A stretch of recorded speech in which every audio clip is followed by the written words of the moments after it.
Η Ορθοδοξία βιώνεται να ψηλαφείς, να ζεις, να είσαι ήρεμος, γεμάτος, καλυμμένος, αναπαυμένος, χαρούμενος, ευτυχισμένος, να ζεις από εδώ τον παράδεισο. Έχει σημασία να κατανοήσουν ακόμα και αυτοί που σήμερα μας γνωρίζουν, που δεν μας ήξεραν εχθές, της δικιάς μας αποτύχησης, της δικιάς μου της προσωπικής και των πνευματικών παιδιών που με ακολουθούν, ότι ο δρόμος της πατερικής και ιερακανονικής αποτύχησης είναι ο δρόμος που ο Κύριος μας πληροφόρησε να διαβούμε μετά από την ιερή αγανάκτησή μας. Χρειάστηκε να κάνουμε αγία ανυπακοή ώστε να αποτυχιστούμε από την αίρεση. Χρειάστηκε να διακόψω τη μνημόνευση του οικείου μου επισκόπου ώστε να αποστραφώ τις αιρετίζουσες ενέργειές του και τα μολυσμένα από το οικουμενιστικό πνεύμα κηρύγματά του. Και τελικά, μαζί με τα πνευματικά μου παιδιά, να δημιουργήσουμε τη χούφτα που ήρθε για να βάλει φωτιά στις σύγχρονες οικουμενιστικές διδασκαλίες. Γιατί οδηγήθηκα στη διακοπή της μνημόνευσης? Όντας ιερέας στην Ιερά Μητρόπολη Θεσσαλονίκης, θεωρούσα από ανέκαθεν χρέος μου να δώσω την ανάλογη ποιμαντική κατεύθυνση, ώστε η Μητρόπολη να επανδρωθεί από ένα αμιγώς ορθόδοξο πίμνιο.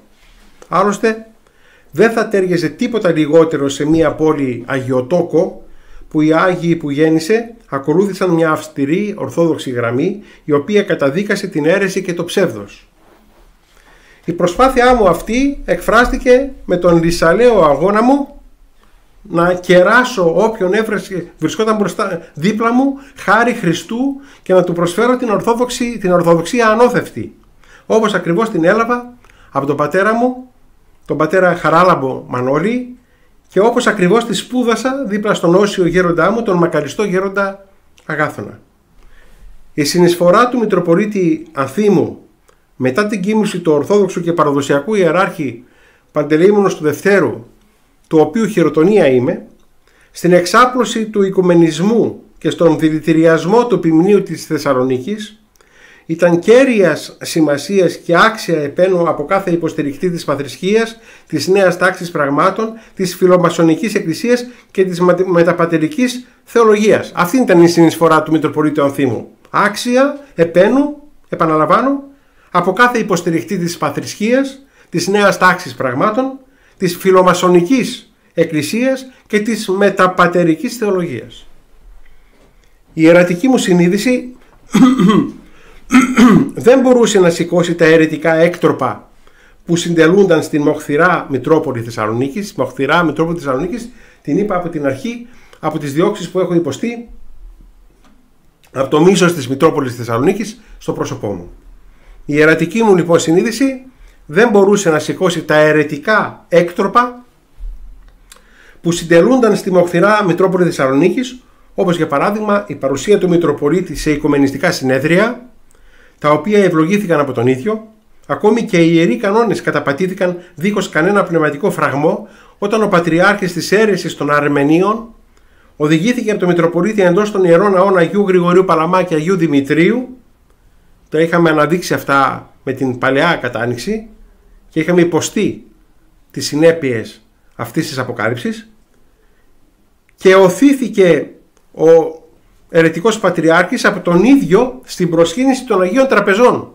Θα θυμάστε ενδεχομένως οι περισσότεροι, έγινε το φρικτό γεγονός εκείνων των ημερών.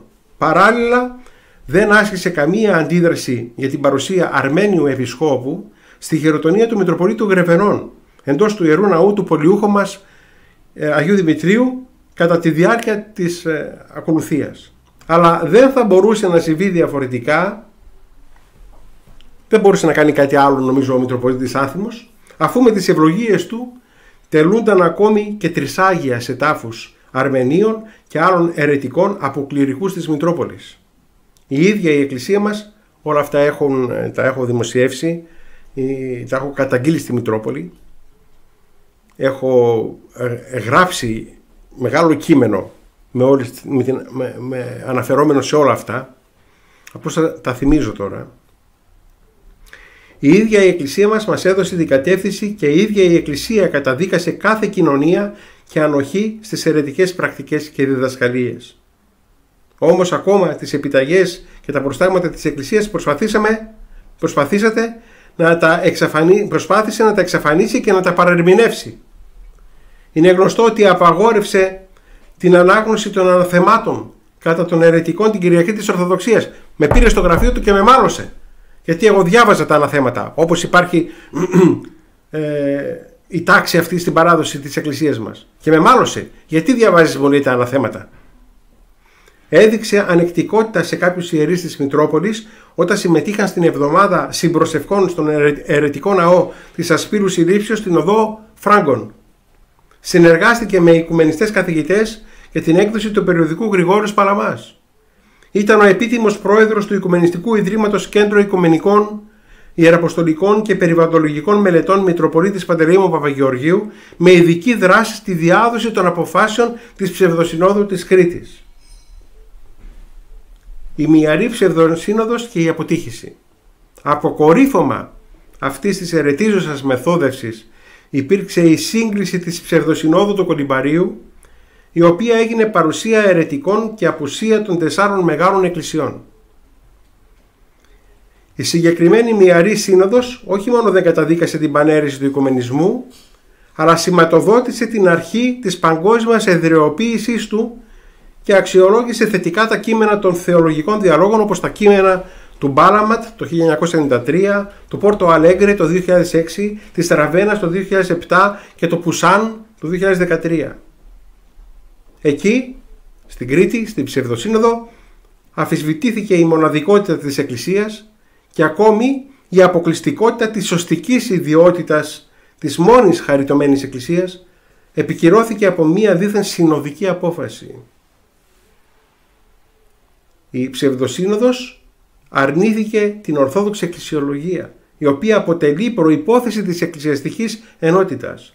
Αποδέχτηκε την εκκλησιολογική ταυτοποίηση των αιρετικών, δηλαδή και την εκκλησιοποίηση των βλάσιμων προτεσταντών. Υπήρξε πρωτοφανής συνοδική επικύρωση της συμμετοχής της Ορθοδόξου Εκκλησίας στο Παγκόσμιο Συμβούλιο Εκκλησιών Παύλα Αιρέσεων, στο ΨΕ. Το Οικουμενικό Πατριαρχείο ακολούθησε μια παποκεσαρική πολιτική και ασκώντας ένα πρωτείο εξουσίας, όχι μόνο δολοφόνησε την ενότητα της Εκκλησίας, αλλά εξευτέλισε και τους παρόντες επισκόπους, μη δίνοντας τη δυνατότητα υπογραφής σε αυτούς. Παρακολουθήσαμε τότε σε πρώτο πλάνο τους επισκόπους του Οικουμενικού Θρόνου να γίνονται προσκυνητές της παντόφλας του Πάπα. Παρακολουθήσαμε με πόνο ψυχής τον Μητροπολίτη Θεσσαλονίκης να δηλώνει σε ιερατική σύναξη στη Μητρόπολη του πως αν δεν είχε αρρωστήσει θα βρισκόταν στην αντιπροσωπεία των Μητροπολιτών της Εκκλησίας της Ελλάδος στο Κολυμπάρι και θα υπέγραφε μαζί με τον Πατριάρχη και τους υπόλοιπους.